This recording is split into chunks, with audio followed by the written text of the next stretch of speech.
محترم شاہ صاحب، کیا یہ بات درست ہے کہ سیدنا علی رضی اللہ تعالیٰ عنہ نے اپنی بیٹی سیدہ ام کلثوم کا نکاح حضرت عمر رضی اللہ تعالیٰ عنہ سے کیا؟ یہ بات تو جو ہے نا بالاجماع ثابت ہے، جی یعنی اس پر اجماع بھی ہے اور روایات جو ہیں وہ تواتر کو پہنچی ہوئی ہیں،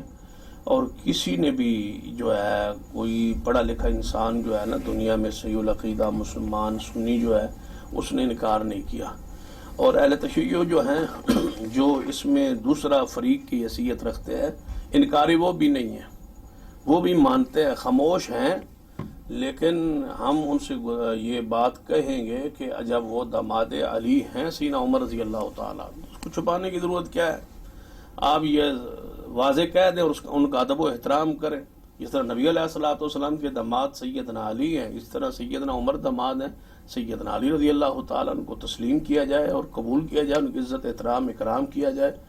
تو لازم ہے، کیونکہ فریقین کی کتب میں یہ حوالہ جات جو ہیں وہ موجود ہے۔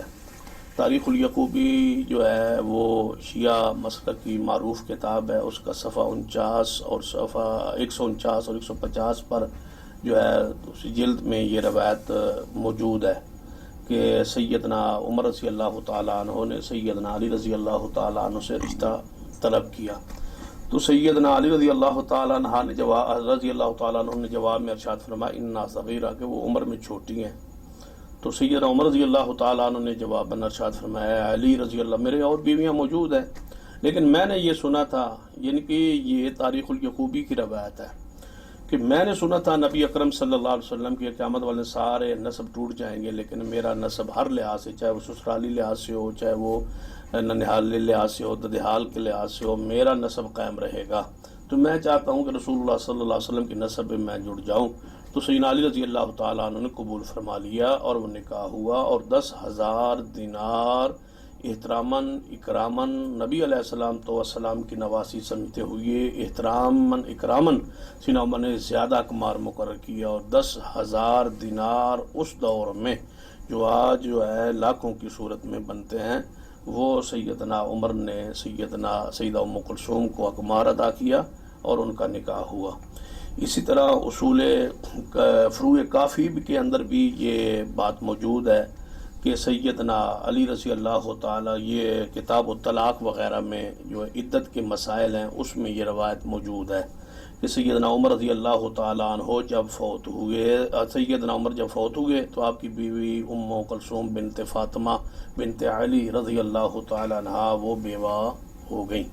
تو ان کو عدت گزارنے کے مسائل بیان ہو گئے ہیں وہاں کہ سیدنا علی ان کا ہاتھ پکڑ کے اپنے گھر لے آئے تاکہ عدت گزارنے میں یہاں آسانی ہو۔ اسی طرح کتاب المیراث کے اندر تہذیب الاحکام جو ہے وہ شیعہ کی معروف کتاب ہے، اس میں کتاب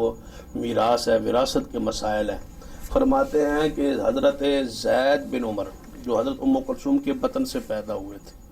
یعنی حضرت عمر کے بیٹے تھے زید بن عمر، وہ اور ان کی والدہ ام کلثوم ایک ہی وقت میں فوت ہوئے، یہ نہ پتہ چل سکا کہ ماں پہلے فوت ہوئی ہے یا بیٹا پہلے فوت ہوا ہے، ایک دوسرے کے وارث نہ بن سکے، پتہ ہی نہ چلا کہ ان میں سے پہلے کون فوت ہوئے، ایک ہی لمحے میں فوت ہوئے، اور سیدنا سعید بن عاص رضی اللہ تعالیٰ عنہ، اور بعض روایات میں ہے کہ عبداللہ بن عمر رضی اللہ تعالیٰ عنہ نے اپنی ماں کا اور اپنے بھائی کا جنازہ پڑھایا، اور اپنے بھائی کی میت کو اپنے قریب رکھا، اور اس سے آگے ان کی اپنی والدہ ام کلثوم بنت فاطمہ کی میت کو رکھا اور جنازہ پڑھایا۔ یہ دونوں یعنی یہ سارے مسائل و احکام جب شیعہ کتب میں موجود ہے، حتیٰ کہ بہت سارے شیعہ علماء کرام نے ہاشمی عورت کا نکاح غیر ہاشمیوں میں کرنے کے جواز پر انہی روایات کو پیش کیا ہے کہ سیدنا عمر رضی اللہ تعالیٰ عنہ ہاشمی نہیں ہے، تو ان کا نکاح حضرت علی رضی اللہ تعالیٰ عنہ کی بیٹی ام کلثوم بنت فاطمہ سے ہوا ہے، تو اس کا مطلب ہے کہ نکاح جو ہے وہ ہو سکتا ہے ہاشمی عورت کا غیر ہاشمی مرد کے ساتھ۔ اسی طرح شرح ناج البلاغہ میں ایک روایت بڑی تفصیل کے ساتھ موجود ہے، یہ ناج البلاغہ کی شرح ہے، اس میں وضاحت سرات ہے کہ حضرت عمر رضی اللہ تعالیٰ عنہ نے جو ہے وہ بادشاہ جو روم کا بادشاہ تھا اس کو بھیجا، کو قاصد اس کی طرف بھیجا اور اس کو گفٹ بھیجنا چاہا، تو ام کلثوم نے کہا کہ اے عمر امیر المومنین رضی اللہ تعالیٰ جو ان کے شوہر تھے کہ میں چاہتی ہوں کہ روم کے بادشاہ کے پاس آپ قاصد جا رہا ہے تو اس کی بیوی کے لیے میں کوئی تحفہ بھیجنا چاہتی ہوں، کیونکہ یہ ادھر امیر المومنین وقت کے حاکم کی بیوی تھی، خاتون اول جسے ہمیں کہا جاتا ہے۔ تو انہوں نے بڑی قیمتی خوشبو کا تحفہ بھیجا، یہ ناج البلاغہ میں پوری تفصیل کے ساتھ واقعہ موجود ہے۔ جب وہاں پہنچے تو قاصد کا بڑا احترام اکرام ہوا، خوشبو اس کی بیوی نے قبول کی، تو اس نے 2 بوتلیں قیمتی ہیرے جواہرات بھیجے واپسی گفٹ کے طور پر، تحفے کے طور پر۔ وہ جب آئے تو قاصد نے آ کے گھر دے دیے، سیدنا ام کلثوم کے پاس دیکھے جواہرات۔ سیدنا عمر نے پوچھا یہ کیا ہے؟ فرمایا یہ وہ جو قاصد آپ نے بھیجا تھا، تو وہ قاصد واپس آیا تو اس نے یہ گفٹ میرے نام بھیجا ہے جی، تو میں نے اس کو قبول کی۔ فرمایا یہ جواہرات تو ہمارے نہیں ہیں، یہ جواہرات تو بیت المال کے ہیں،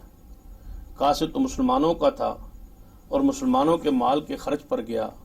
اور وہاں سے جو ملے وہ گفٹ بیت المال میں جائے۔ سیدہ ام کلثوم نے فرمایا میں نے خوشبو بھیجی تھی اپنے پاس سے، میرے گفٹ کے بدلے میں یہ گفٹ تحفہ آیا ہے، تو فرمایا آپ کے اور میرے درمیان فیصلہ آپ کے باپ علی کریں گے رضی اللہ تعالیٰ۔ تو سیدنا علی رضی اللہ تعالیٰ ان سے جب پوچھا گیا تو انہوں نے فرمایا کہ جتنی قیمت کی خوشبو تھی اتنی قیمت کے جواہرات انہیں دے دیں۔ ام کلثوم بیٹی کو دے دیں اور باقی مسلمانوں کے بیت المال میں جمع کرا دیں، اس لیے کہ وہ مسلمانوں کے لیے گیا تھا اور مسلمانوں کا مال تھا۔ اس سے سیدنا علی کا زہد، تقوی، للہیت، پرہیزگاری اور مال سے، دنیا کے مال سے بےرغبتی، یہ ساری چیزیں ثابت ہوتی ہے جو ناج البلاغہ میں صراحت اور وضاحت کے ساتھ موجود ہے۔ یہ ساری کے تقریباً شیعہ کی کتابوں کے حوالہ جات ہیں۔ اس طرح بخاری میں بھی ہمارے ہاں بھی یہ حدیث موجود ہے کہ کچھ چادریں آئیں یعنی غنیمت کے مال میں سے، تو سیدنا عمر رضی اللہ عنہ عورتیں مدینہ کی عورتوں میں تقسیم کی، تو ایک بڑی قیمتی چادر رہ گئی، جو عورتیں اس وقت آئی تھیں وہ ساری لے گئیں، تو ایک چادر بچ گئی۔ تو صحابہ کرام سے مشورہ لیا کہ یہ کس کو دیں، تو انہوں نے فرمایا اپنی بیوی کو دے دیں، علی کی بیٹی ام کلثوم کو دے دیں، اپنی بیوی کو، رسول اللہ کی نواسی کو، علی کی بیٹی کو یہ دے دیں جو آپ کے حرم میں ہے، جو آپ کے گھر میں ہے، جو نکاح میں ہے۔ تو آپ نے فرمایا کہ بجائے اس کے کہ میں اپنی بیوی ام کلثوم کو دوں، یہ ام سلید جو انصاری عورت ہے، یہ رسول اللہ کے زمانے میں عہد کے میدان میں مشکیزیں بھر بھر کے ہمیں پانی پلاتی تھی، یہ میری بیوی سے زیادہ حقدار وہ ہے کہ یہ میں چادر اس کو پیش کروں۔ تو سیدنا عمر رضی اللہ تعالیٰ نے وہ چادر اس کو پیش کی۔ یہ تمام دلائل بخاری کے، تہذیب الاحکام کے اور تاریخ الیعقوبی کے اور اسی طرح فروع کافی کے، یہ سارے دلائل اس بات پر دلیل ہے کہ سیدنا عمر کا نکاح حق ہے اور داماد علی ہیں اور اس کو قبول کرنا چاہیے۔ جب کتابوں میں موجود ہے تو اس کو تسلیم کریں، بلکہ ہمارے علماء مولانا محمد صدیق الپالوی رحمۃ اللہ علیہ نے نکاح ام کلثوم پر کتاب جو ہے وہ بھی لکھی تھی۔ اس پر ہمارے شیخ جامعہ کے مولانا غلام مصطفیٰ ظہیر صاحب نے مقالات و سنہ میں اس پر ایک پورا چیپٹر مضمون لکھا ہے اور دونوں کتابوں کے حوالوں سے یہ ثابت کیا ہے کہ نکاح یہ ہوا ہے اور حق اور سچ ہے۔ بلکہ بعض جو ہے نا متعصب قسم کے روافض، انہوں نے کہا یہ ہم سے زبردستی ایسا ہوا ہے، یہ رشتہ زبردستی لے لیا گیا ہے، تو ہم کہتے ہیں یہ آل رسول کی عظمت کے خلاف ہے۔ ایسی بات کہنا 100 بار سوچنا چاہیے کہ آپ آل رسول، اہل بیت اور رسول اللہ کی نواسی اور سیدنا علی اور ان کی اولاد کے بارے میں کیسا تاثر جو ہے وہ قوم کو دے رہے اور ہیں۔ مشکل کشا بھی کہتے ہیں سیدنا علی رضی اللہ تعالیٰ۔ لازم بات ہے، جب مشکل کشا جس روا بھی کہتے ہیں ساتھ جو ہے ایسی روایات بھی بیان کرتے ہیں جو عقل اور نقل کے خلاف ہیں۔ تو اسی حوالے سے ہمارے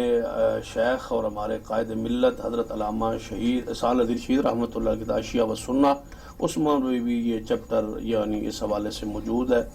اور انہی کے جو ہے بیان کردہ جو دلائل ہیں یا ان کے بیان کردہ جو حوالہ جات ہیں وہ آپ کے سامنے میں نے پیش کیا اشیاء و سنہ سے۔